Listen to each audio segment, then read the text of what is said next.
The mansion was unusually silent that evening, the kind of silence that makes every small sound echo like a warning.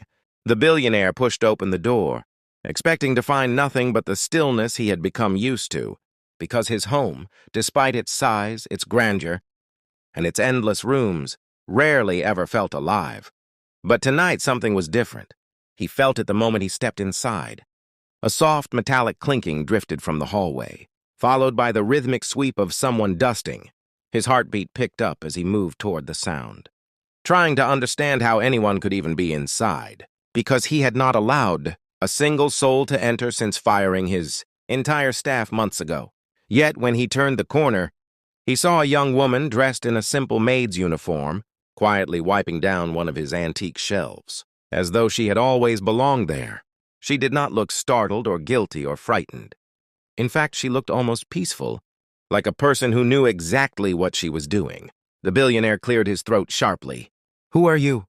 he demanded, not hiding the confusion or irritation in his voice. The woman paused, lifted her eyes slowly, and gave a polite, composed smile, far too calm for someone who should have been terrified. "Sir, I'm your new maid," she replied, as though the matter were obvious. The billionaire felt annoyance rising in his chest, but beneath it was a sliver of something else, unease. "I didn't hire any maid," he said firmly. Instead of panicking, she reached into her small bag and pulled out a crisp, carefully folded contract. "You did, sir?" she said softly. When she handed it to him, he felt a strange hesitation before taking it.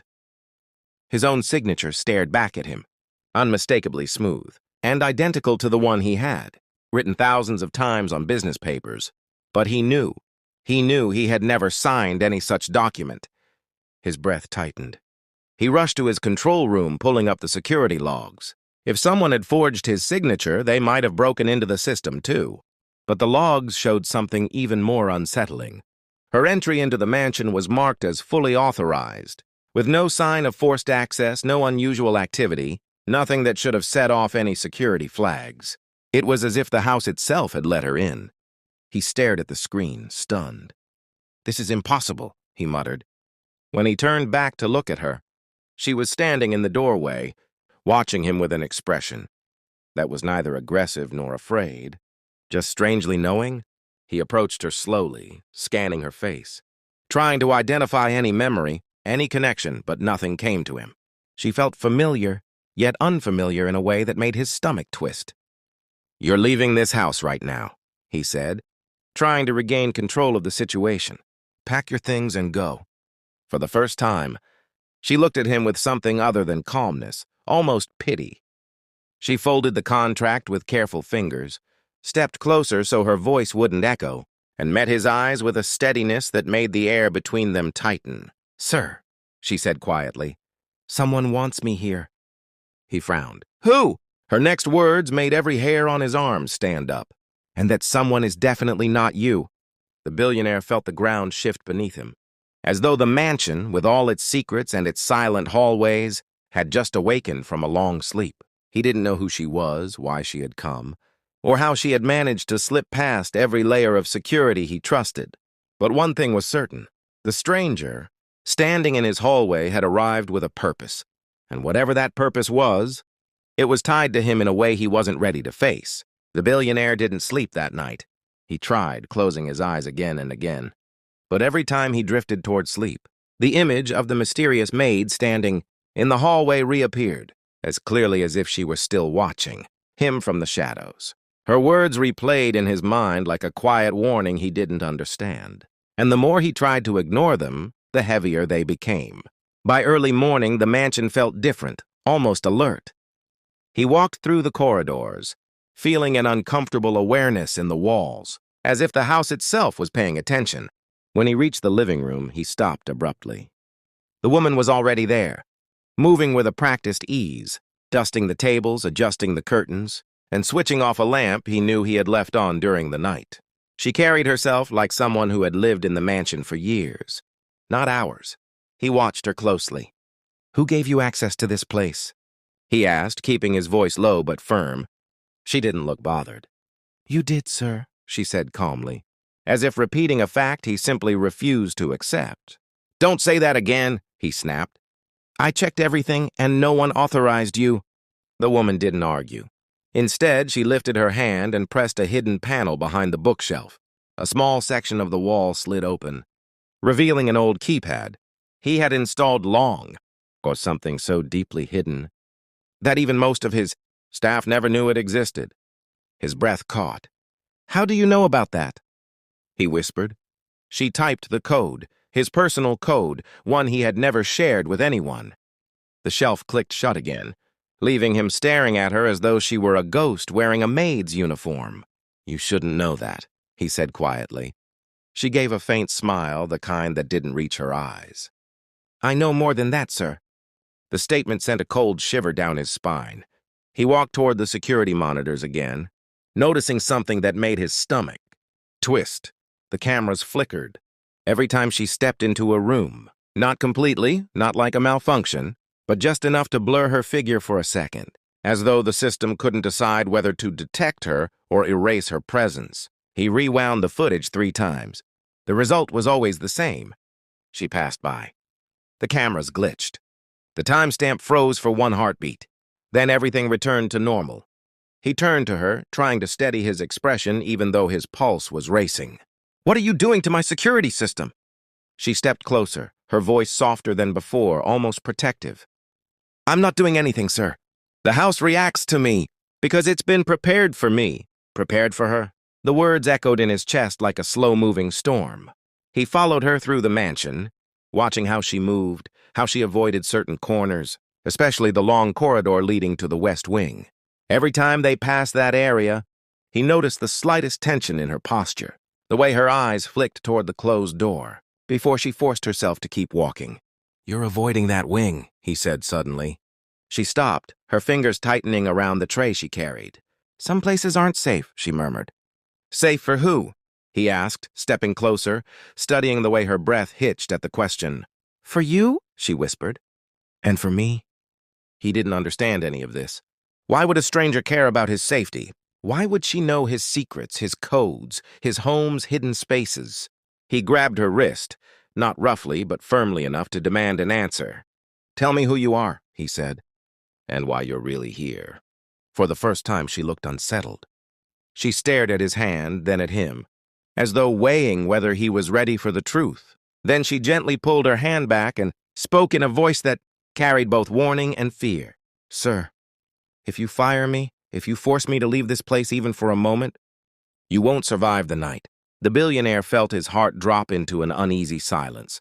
Not survive the night? What threat was she talking about? And how did she know? Before he could ask, she stepped away, her expression tightening with something almost like sorrow. She didn't wait for permission to continue her work.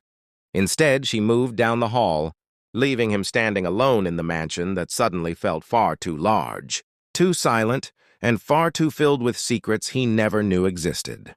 Whatever she knew, whatever she feared, it wasn't about stealing, spying, or pretending.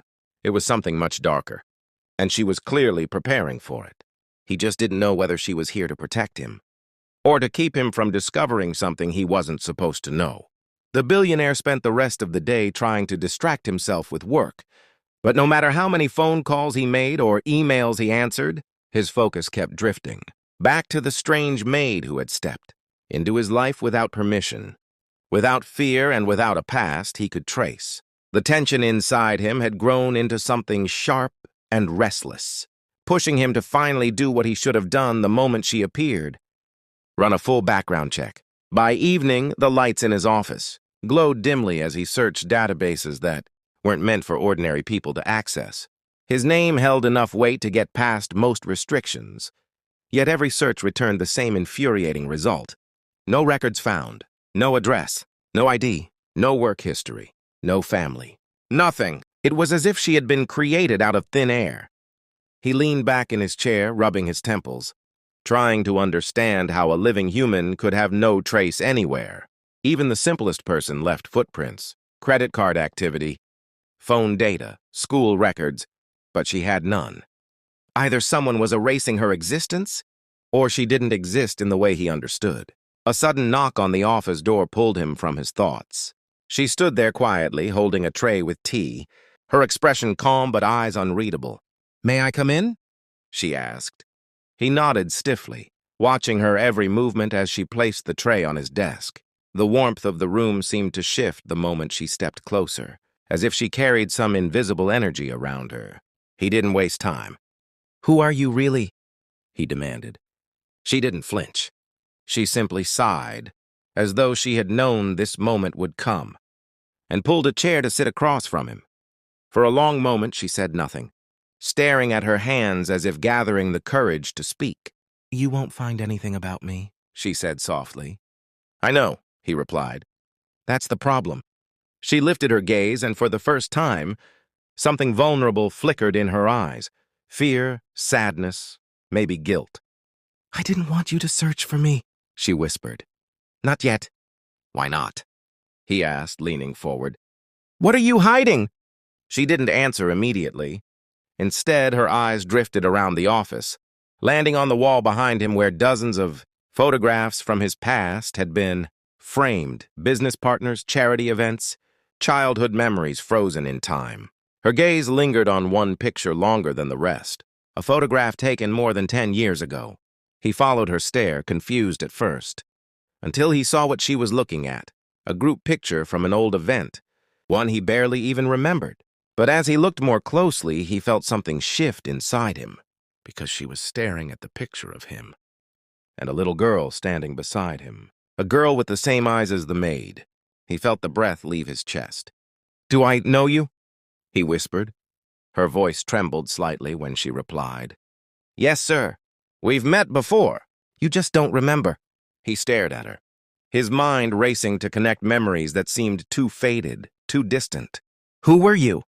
"That day in the photo," she shook her head. "Not that girl. Someone else. Someone you helped."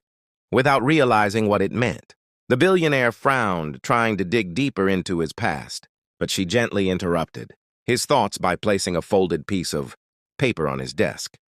"Before I tell you anything, you need to understand that everything I've done, coming here, working here, staying close to you, was to repay a promise you made years ago."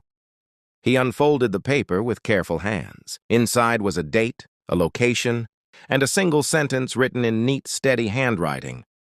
"When the time comes, keep her safe." His stomach twisted violently. He recognized the handwriting. It was his. She watched his reaction quietly, her voice barely above a whisper. "You protected me once. You don't remember what happened that night, but I do. And now I'm here because the danger that started back then has come back." He stared at her, words caught in his throat. "How can I forget something like that?" She leaned back in her chair, eyes dark with a mix of pain and determination. "Because someone made you forget. Someone who wanted you blind to the truth." The billionaire felt a cold wave wash over him. "What truth?" he asked. She hesitated, her fingers curling tightly around the arm of the chair, as if the next words carried a weight she had been dreading. "The truth," she said slowly, "that someone hasn't forgiven what you did, and they're coming for you." She lowered her voice. "And they're coming for me too." The office felt impossibly small after her last words, as if the walls themselves had leaned in to listen, tightening their hold around the two of them, while the billionaire struggled to understand how a woman who had walked into his home only weeks ago was now talking about promises he had no memory of making. The air carried a strange stillness, the kind that settles just before a storm breaks loose, and he felt the weight of it pressing against his ribs. As he stared at the note in his hands, the handwriting unmistakably his, though the memory attached to it was nowhere to be found, he looked up at her with a mixture of confusion and frustration. "Why can't I remember any of this?" he asked, his voice lower, strained, as if the question itself carried an emotional cost. She swallowed hard, the movement barely visible, yet enough to reveal the battle raging inside her. "Because someone didn't want you to," she said quietly. "Someone powerful enough to bury a memory, but not the consequences." He stood and began pacing, the wooden floor creaking gently under his weight. "That's impossible." "You're talking as if people can just erase parts of someone's life." "They can," she replied, her voice steady despite the tremor in her eyes. "And they did." He stopped, turning to face her. "Who?" She hesitated, as if even the name carried danger. "A man called Ariston Vale. The billionaire felt the name slam into him like a physical blow. He hadn't heard it in years, yet something inside him reacted instantly, as if an old wound had been reopened. "Vale?" he whispered. "I haven't seen him since—" He paused. "Since when?" A hole in his memory yawned open like an abyss. She nodded, almost as if she expected his confusion. "Since the night everything changed," she said. "The night you saved me." He stared at her, and for a moment he forgot to breathe. "Start from the beginning," he demanded gently. "All of it." She looked down at her hands, fingers intertwined tightly, then began speaking in a slow, heavy voice. "I wasn't always hiding. I wasn't always running. Before all of this, I lived in a safe house managed by Vale's organization, a group that acquired things. Art, relics, documents, anything rare and valuable enough to trade for power. My family got caught in one of his operations. They refused to help him, so he made them disappear." The billionaire felt heat rise in his chest, anger sparking like fire. "And you?" "I was the loose end," she said. "A child who knew too much. Vale used me as leverage, kept me under surveillance, trained me, prepared me to one day serve his interests. But I escaped. I walked for miles through a forest until I reached a road, barely conscious. And you—" She paused, her lips trembling ever so slightly. "You stopped your car when you saw me. You carried me to the police. You signed a statement saying you'd vouch for me. You gave that promise." She pointed at the note. "And then Vale's men found out." He sank into his chair slowly, as though his legs could no longer hold him. "And that night?" "That night," she said, her eyes glistening. "You confronted Vale. I don't know what you said to him, or how you convinced him, but you walked out alive, and I walked free. But he didn't leave you untouched. He ordered someone to tamper with your memory because he didn't want you interfering again." He felt something inside him shift, like the faintest echo of a forgotten scream trying to claw its way back into his mind. "Why come back into my life now?" he whispered. "Because Vale is back," she said, her voice shaking now. "He's building something bigger, something dangerous, and he believes you still have something that belongs to him." "And what's that?" She leaned closer, her voice dropping to a fragile whisper. "His list." A chill slid down his spine. "What list?" "Names," she said. "Agents, ex-operatives, people hiding from him. People like me. That list is the last thread connecting him to his old power. If he finds it, he will come for every single one of us. And you think it's here? In my house?" She nodded. "You hid it from him once, and even if you don't remember doing it, he hasn't forgotten." The room felt colder suddenly. Before he could respond, the mansion's security alarm erupted through the halls, with a piercing wail that shattered the silence. Red lights flashed across the ceiling, painting the room in streaks of warning. She froze. He froze. Then she whispered the words he feared most. "They're already here." The alarm kept screaming through the mansion, as if the walls themselves were trying to warn them. A shrill sound that cut straight through the billionaire's chest and left no room for denial. Whoever had come wasn't here by accident, and they certainly weren't here to negotiate. The lights flickered once, twice, then stabilized into an eerie red glow that washed over every surface of the office, turning the polished wood and glass into something harsh and unfamiliar. He turned to the woman who had hidden in plain sight inside his home, the woman whose truth had crashed into his life like a tidal wave only minutes ago. Her breath was shallow, but her eyes, those sharp, watchful eyes that had always seemed too alert for a maid, were steady. "They found us faster than I expected," she said, her voice low and urgent. "We need to move now." Before he could respond, a violent thud shook the door at the end of the hallway, followed by another, heavier, closer, unmistakably deliberate. Someone was breaking into the West Wing with the confidence of men who knew exactly where they were going. "How many entrances does this wing have?" she asked quickly. "2, he replied. "Both reinforced." "Not reinforced enough," she murmured. Another crash echoed through the mansion, this one loud enough to make a painting fall from the wall and shatter on the floor. The billionaire felt an instinct he hadn't felt in years awaken inside him, a blending of fear and fury, as if a part of him he didn't remember still knew exactly what this kind of danger meant. He grabbed her wrist, not roughly, but with the urgency of someone who had no intention of letting her vanish. Back into the shadows she came from. "We're not running blindly," he said. "Tell me what they want. Tell me where the list is." She hesitated for a heartbeat. "Not here. Not in this room." "Where?" he demanded. Her gaze flicked to the far side of the office, toward the bookshelf where he kept his more sentimental items, old journals, family heirlooms, a few letters from a life he barely remembered. "Behind the second shelf," she said. "You hid a key there. We need that key." He stared at her. "You knew?" "I know your past better than you do," she replied softly. "Because I've been living in the consequences of it."